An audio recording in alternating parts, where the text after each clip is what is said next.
My husband wanted me to spend a night with a black man. It went too far. I never thought a simple dinner conversation could change everything. The candlelight flickered softly, casting warm shadows across the room as the scent of freshly baked bread filled the air. It was supposed to be a normal evening, just me and my husband, sharing a quiet moment together. But then he said something that made my heart stop. "I want us to try something different," he said, his voice careful, almost hesitant. At first, I thought he meant a new vacation spot or maybe a surprise getaway. But when his eyes met mine, I realized this was something else, something much deeper. His next words sent a chill down my spine. "I want you to spend a night with someone else." I let out a nervous laugh, hoping he was joking. But he wasn't. His expression was serious, his hands fidgeting with the fork as if he were afraid of my reaction. My stomach twisted. Was this a test? A game? Or was there something missing in our marriage that I hadn't seen before? I searched his face for answers, but all I saw was expectation. He had already thought this through. And then he told me about him, the man he had in mind. Tall, confident, and undeniably attractive. A complete stranger. My mind raced with questions. Why would my husband want this? Was this some kind of twisted fantasy? Or was there more to the story than he was letting on? The night that followed changed everything. What started as an unusual request turned into something I never could have predicted. And as I sat there, heart pounding, I realized one thing. I wasn't prepared for what was about to happen. I sat there in stunned silence, my fingers tightening around the napkin in my lap. The soft jazz music in the background felt distant now, drowned out by the pounding of my heart. My husband watched me carefully, his expression unreadable, waiting for my response. But what was I supposed to say? How do you react when the person you trust the most suggests something that shakes the very foundation of your marriage? "I don't understand," I finally said, my voice barely above a whisper. "Why would you want this?" He leaned forward, his eyes filled with something I couldn't quite place. Excitement, maybe even desperation. "It's just something I've thought about. Something different. Something that could bring us closer." Closer? The word echoed in my mind, taunting me. How could this possibly bring us closer? If anything, it felt like it was pushing me away, making me question everything I thought I knew about us. I wanted to believe this was just a fleeting thought, some strange idea he would forget about by morning. But the way he spoke, the way he looked at me, it was clear he had already made up his mind. And then he mentioned him again. The man, a name I didn't recognize. My stomach twisted as he described him. Charismatic, confident, and unlike anyone I had ever met. But why him? Out of all the people in the world, why had my husband chosen this man? I wanted to ask, but I was afraid of the answer. The rest of dinner passed in a blur. I barely touched my food, my appetite long gone. My husband tried to act normal, making small talk, pretending nothing had changed. But everything had changed. That night, I lay awake in bed, staring at the ceiling. My husband slept soundly beside me, as if he hadn't just turned our world upside down. My mind raced with questions I didn't know how to answer. Was this really just a fantasy? Or was there something more, something deeper that he wasn't telling me? A part of me wanted to ignore it, to pretend he had never said those words. But another part of me, the part that couldn't let things go, needed to know the truth. And the truth, I feared, was going to change everything. The days that followed were filled with an uneasy silence. My husband acted as if everything was normal, but I could feel the shift between us. It was like a quiet storm waiting to break. Every glance, every touch felt different now, tainted by the weight of the conversation we had over dinner. I wanted to forget about it, to push it out of my mind, but I couldn't. The idea lingered, wrapping itself around my thoughts like a vine, growing stronger with every passing hour. One evening, as I stood by the sink washing dishes, he walked up behind me, his hands resting lightly on my shoulders. "Have you thought about it?" he asked, his voice soft but insistent. I set the plate down, gripping the edge of the counter. "How do you expect me to even consider this?" I turned to face him, searching for some kind of explanation that would make this make sense. He sighed, running a hand through his hair. "I just want us to experience something new. It doesn't change what we have." But didn't it? How could he not see that? My mind was a mess of emotions, confusion, anger, fear. And yet, underneath it all, there was something else: curiosity. Not about the idea itself, but about why he wanted this. That night, I did something I never thought I would. I picked up my phone and searched for stories, real stories, of couples who had been through something similar. What I found only left me with more questions. Some claimed it had strengthened their relationships, brought them closer in ways they never imagined. Others, though, their words were filled with regret, with pain, with something that felt too familiar, a loss of trust that could never be repaired. The next day, my husband brought it up again, this time more confidently. "I was thinking we could meet him first. Just talk. Nothing has to happen." I stared at him, trying to read between the lines. This wasn't just an idea anymore. He had already taken the next step. My stomach tightened. I should have said no. I should have walked away from the conversation, from the entire situation. But instead, I heard myself whisper the one word that would change everything. "Okay." The moment the doorbell rang, my breath caught in my throat. The sound was sharp, cutting through the quiet tension that had settled over the house like a thick fog. My husband shot me a reassuring smile, but it did little to calm the unease twisting in my stomach. This was real now, no longer just a conversation, no longer just an idea. He walked to the door, his steps slow and deliberate, as if he had rehearsed this moment in his mind over and over again. I remained frozen on the couch, my hands clasped tightly together, my nails pressing into my skin. I wanted to tell him to stop, to send this stranger away, to take it all back. But I couldn't. The door creaked open, and for the first time, I saw him. He was taller than I had imagined, his presence filling the space like a force of nature. His dark eyes swept over the room before settling on me, his gaze unreadable. There was something about the way he carried himself, calm, confident, in control, that sent a chill through me. He smiled, but it wasn't just a polite gesture. It was something deeper, something knowing. "Welcome," my husband said, extending a hand. The man shook it firmly, but his attention never wavered from me. I forced a polite smile, my heart pounding against my ribs. "Nice to meet you," I murmured, my voice barely steady. He stepped inside, his movements smooth, almost calculated. As my husband led him into the living room, I could feel the weight of his gaze on me. Every glance, every shift in his expression made my pulse quicken.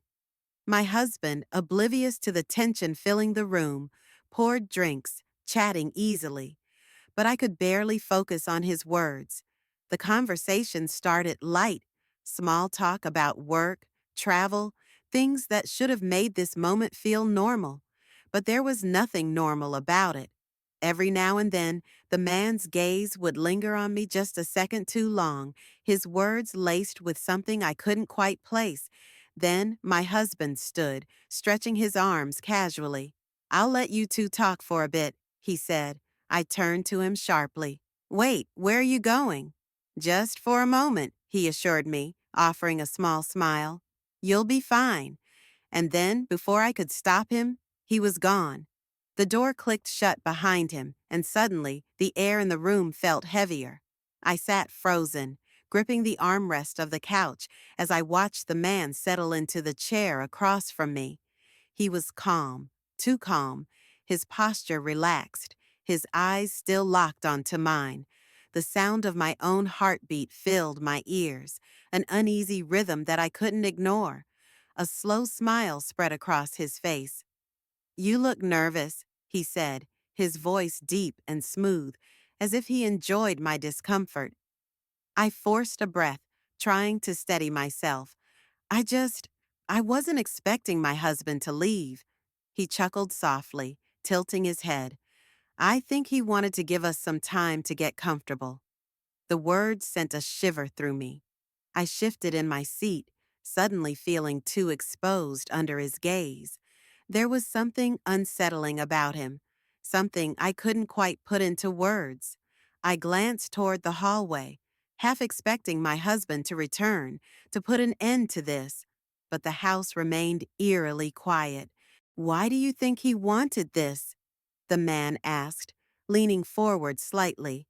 I hesitated. It was the question that had been tormenting me since that night at dinner. "I don't know," I admitted, my voice barely above a whisper. He nodded slowly, as if he had expected that answer. "And what about you?" he pressed. "Why did you say yes?" I opened my mouth to respond, but I didn't have an answer. Had I agreed because I wanted to understand my husband? Because I was afraid of what would happen if I refused? Or was there some part of me, one I didn't even recognize, that had been curious? Before I could find the right words, he stood up. I tensed immediately, my body stiffening as he took a slow step toward me. "Relax," he said, his voice soothing but firm. "I'm not here to make you uncomfortable." But I was uncomfortable. Every instinct in my body was screaming at me that something wasn't right. I forced a tight smile and glanced toward the hallway again. "I think I should check on my husband." His expression didn't change, but there was a flicker of something behind his eyes, something sharp. "You trust him, don't you?" The question caught me off guard. I frowned, my grip tightening on the armrest. "Of course I do." He smiled again, but this time it didn't feel friendly. "Then why do you look so afraid?" The room suddenly felt too small, the walls pressing in on me. I needed to get up, to walk away, to call my husband back. But before I could move, my phone buzzed on the table beside me. My hands trembled as I reached for it, desperate for any distraction. It was a message from my husband. "I need to tell you something. Please don't freak out." My breath caught. I looked up at the man standing before me, and in that moment I realized I wasn't sure who I should be more afraid of. My hands shook as I unlocked my phone, my husband's message staring back at me like a warning I hadn't seen coming. My heart pounded, my pulse loud in my ears. I forced myself to breathe, to read the words again, hoping I had misunderstood. "I need to tell you something. Please don't freak out." I swallowed hard, my throat dry. The man in front of me watched me closely, his expression unreadable, as if he already knew what the message said. I hesitated before typing a reply, my fingers unsteady. "What is it?"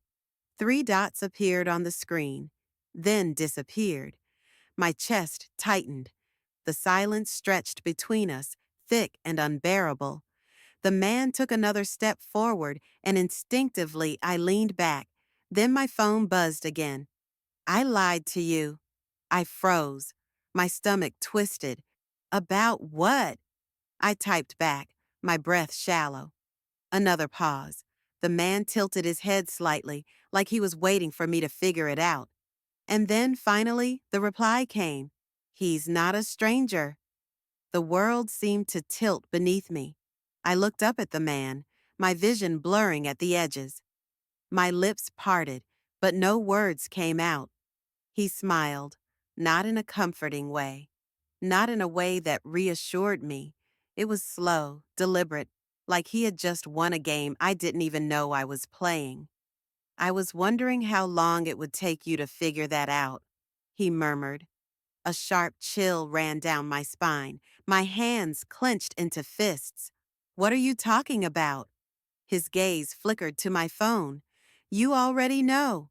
I shook my head, refusing to believe it. This wasn't possible. My husband wouldn't do this to me. You're lying. The man let out a soft laugh, stepping even closer. Am I? My mind raced, piecing together the moments I had ignored.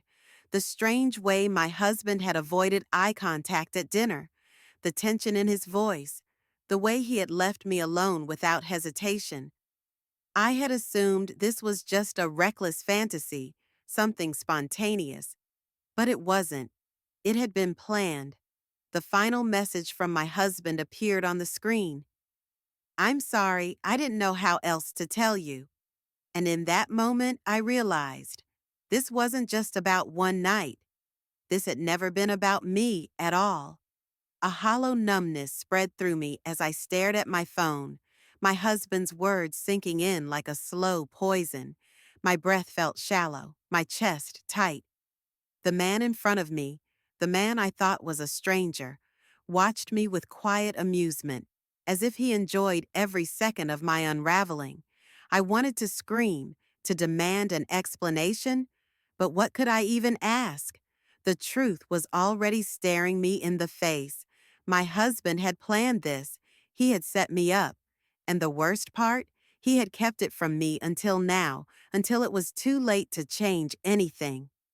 I pushed back my chair, standing abruptly, my heart pounding so hard I thought it might shatter. I'm leaving, I said, my voice firmer than I felt. The man didn't stop me. He only smirked, like he had already won. You might want to talk to him first, he said casually, nodding toward my phone. I ignored him, my hands trembling as I grabbed my things and headed for the door. My body felt like it was moving through water, every step heavy, unsteady. My husband's name lit up my screen again, another message waiting. I didn't open it. I couldn't. When I stepped outside, the cold air hit me like a slap, grounding me for the first time all night. My car was parked just a few feet away, but I hesitated.